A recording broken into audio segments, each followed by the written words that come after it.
Good morning, everyone. How are you? Great. Hey, I just want to say it's a pleasure to be able to speak to the Power Options members. It's been a long time. I've been on the, I've worked with Power Options many, many years, and now I'm working as a consultant to Power Options, and it's been a great experience. So with that, Jesse and I are covering a lot of the same material, at least initially, in sort of the background of why revenue decoupling was put in place, and why there are all these cost trackers. And as Jesse mentioned, one of the reasons you have revenue decoupling because you want to give utilities the incentive to put in place energy efficiency programs. You have cost trackers because you don't want them to come back every year for a rate case. So with that in mind, I'm going to pass on to about the third slide in my package if you want to follow along the slides, but you can certainly follow along the projection. And what I'd like to do today is, and I'm going to go right to this slide here. And this is slide 4. So what I'd like to do is just talk about on the natural gas side, on the distribution bill, about the tracking clauses, where you can find them, and how they're represented, what portion of your bill do they represent for some of the various LDCs. When we get towards the end, I'll focus on the National Grid gas as opposed to, but you'll find your own LDC listed there unless you're in Blackstone. All right. Okay. Well, like Jesse, I like to group things. It makes it easier for me to think through them. And for the tracking clauses, I'd like to group them. One is some that are pass-through costs, others that represent energy efficiency, environmental remediation, and infrastructure improvement.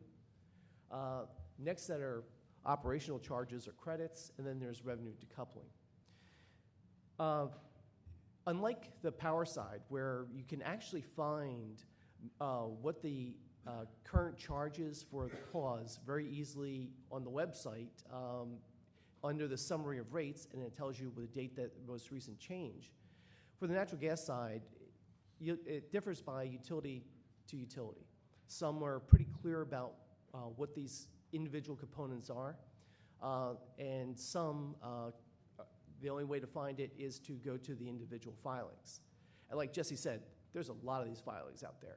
Since the beginning of the year, there's like 20 natural gas filings for the components of these tracking clauses.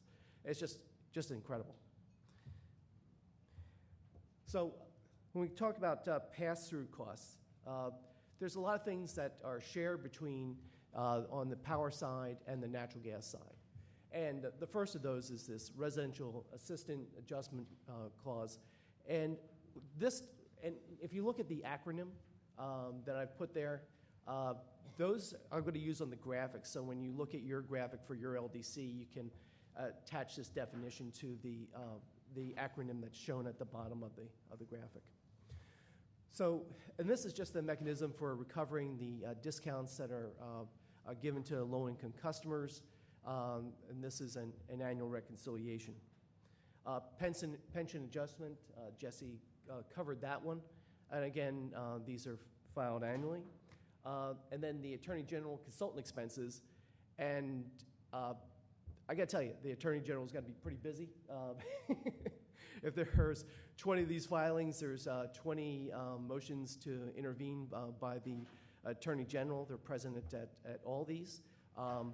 So you can imagine that it's just created a large amount of activity both at the DPU and for the Attorney General.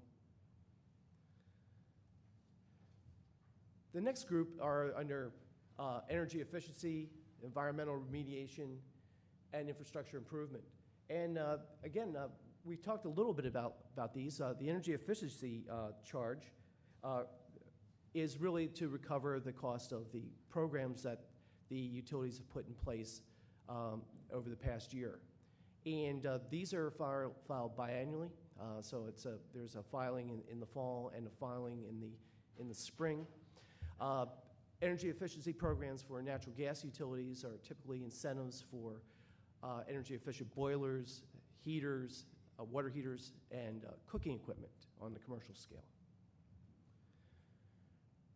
Remediation and adjustment clause factor. This was actually I kind of got interested in this one a little bit. I was thinking, why would this clause even exist? As Jesse mentioned, this is to recover the costs of the cleanup of some of the sites that are associated with the old manufactured gas plants. Manufactured gas plants were built in the 1860s to the 1920s. The last one in the United States went out of operation in 1960. Prior to the finding of commercial uses for the byproducts, like coal tar, things were just put in pools and or thrown into the rivers. So there's these remediation costs that are ongoing. And then there's the targeted infrastructure reinvestment cost. This is just to collect the cost of laying new pipe or replacing old pipe. And not every of the utilities has this clause in it, but many do. And we have the operational charges. These are recovery of typical things that are due to the daily and work of the LDC. The unbundling cost factor. This is something that was the cost of having participated in the collaborative that occurred in the 1990s. Honestly, this for all LDCs except for one, this cost is zero. With one, it's actually a credit. So it's really kind of meaningless at this point, but it still exists out there. The balancing penalty credit factor. This cost is the cost of, if you're operating in an LDC environment and you're scheduling gas on a daily basis, from day to day, you're either long or you've purchased too much gas or you've purchased too little to bring into your system, and you need to add or get rid of gas. So it can be either a cost or a charge to customers, or could be a credit. And we'll see that it varies by LDC when you look at your graphic. The interruptible transportation margin credit, again, this is a charge or credit, and this comes from the utilities are allowed to earn a certain amount of revenue from their interruptible programs. To the extent that they earn too much, that's given back to customers as a credit. If they earn too little, it's a charge. And then finally, we come to revenue decoupling. This is interesting because revenue decoupling is handled differently by each of the LDCs. Some of them incorporate this into their local distribution adjustment clause. Others include it in part of the distribution charge, and some include it as a special line item. And I should say about all these charges that we talked about here, they're typically all bundled in that local distribution adjustment factor. So when you look at that number, it's made up of all these pieces, and all these pieces are filed at the DPU, sometimes on a case-by-case basis, sometimes as part of a larger gas adjustment filing. Well, revenue decoupling is that means by which, as a result of having pursued energy efficiency programs, and you want to make the utilities whole on the revenue basis, so there's a reconciliation of target revenues with actual revenues every year, or actually twice a year for gas utilities, once in the fall and once in the spring.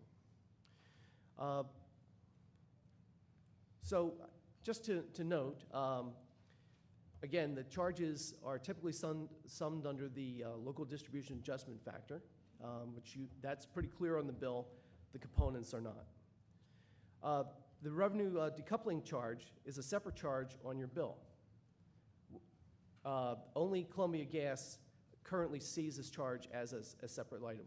Right now, it's being handled differently by the LDCs.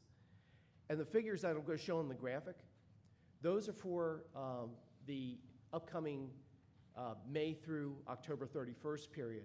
So these are the proposed charges, not the actuals that you're seeing today. So when we look at these adjustment clauses on a dollars per therm basis, you can look at them for against all the different LDCs, and you can see that for New England Gas, they comprise, they're significantly higher than for the other utilities. What drives New England Gas is a lot of is the residential adjustment factor, the remediation factor, and pensions. The other utilities tend to be, those are smaller components, although pensions and the residential adjustment factor both tend to be pretty significant for all. When we look at it as a percent of what I call the variable distribution charge, in other words, eliminate the customer charge portion of this, because depending upon your usage level, that represents either a small or larger portion of your bill. All right, so if you just look at that, the remaining portion of the distribution bill, that which varies per therm, then if you look at these tracking clauses, the sum of the tracking clauses against the LDCs, again, New England Gas it represents nearly half of their distribution charge. And then when you look at something, and then when you look at Berkshire, it's a much smaller portion at only 9%. And just to note, Berkshire has not filed yet for decoupling. So. And as I mentioned before, we'll look at the components for National Grid. This is the Boston, Colonial, Essex natural gas utilities. These specifically are for Boston Gas.